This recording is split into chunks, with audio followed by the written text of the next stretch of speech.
Fiancé. It was a role I knew, had been in just a couple of months earlier. But now, back in the title, with Brad DeLuca as my future husband, it felt completely different. I woke slowly, pulling myself out of sleep, aided by the warm sear of his skin against my bare back, the sigh of his breath against my hair, the thrust of his pelvis as he let me know he was up in the naughtiest way possible. Yes, I could get used to this. Yes, I could spend the next 50 years of my life waking up in his arms.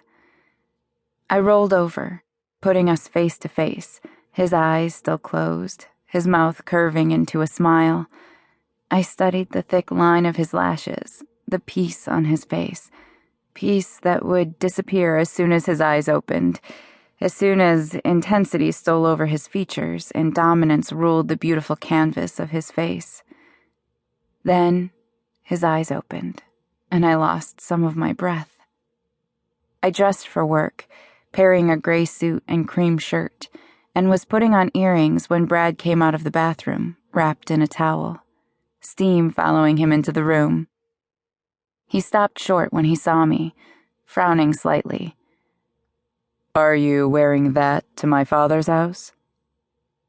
I turned away from the mirror, wincing slightly when my earring didn't go the right way through my ear. "No, sweetie, I'm wearing this for work, that place that I go to during the week." I looked at my watch. The place I will be late to if I don't run downstairs and eat. I moved my hand quickly down, but not before my bare finger caught his eye. "Where's your ring?" "It's, on top of the safe. I figured you could put it inside." He stepped forward slowly, the scent of soap and masculinity disturbing my senses. "And why would I do that?" "I don't know, so it doesn't get stolen?" I smiled sweetly at him and reached for my makeup bag, his iron grip grabbing my wrist before I made it to the pink plastic. I frowned up at him, tugging with my wrist until he finally released me. "What is this about?" He towered over me in my bare feet, and I struck a defiant pose, looking up at him with all the tenacity I could muster. "It's about me trying to get to work on time." "I thought you agreed to come to my father's with me." No, I dropped the subject and you assumed I agreed." "This seems suspiciously like something I would attempt."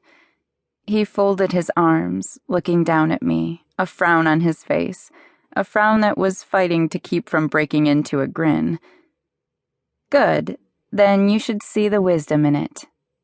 I reached for the makeup bag again, and he blocked my arm. I threw up my hands. Moving around him, I headed to the bathroom. "Okay, so you don't want to go to my father's. Fine. What's the deal with the ring? You don't like it?" He had the nerve to look almost hurt. Almost. I don't think anything could hurt this man's ego. I rolled my eyes at him. I love the ring. Fucking Marilyn Monroe would love that ring. It's not that. "Okay, it's the office." "Yes."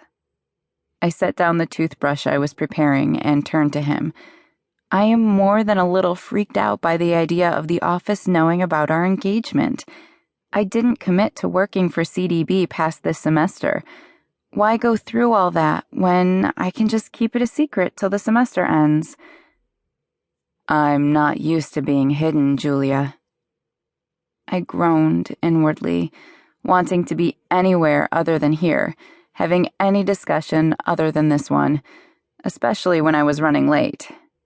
"I am not hiding you. I am avoiding lots of questions, discussions, and evil stares. Please, Brad." I clasped my hands in front of me and tried my best puppy dog stare, one that I had not had much practice in, and I think a sad clown face ended up coming out instead. He looked at me with a mixture of confusion and amusement, then threw up his hands and left, With a smile, I relaxed, picking up the toothpaste tube.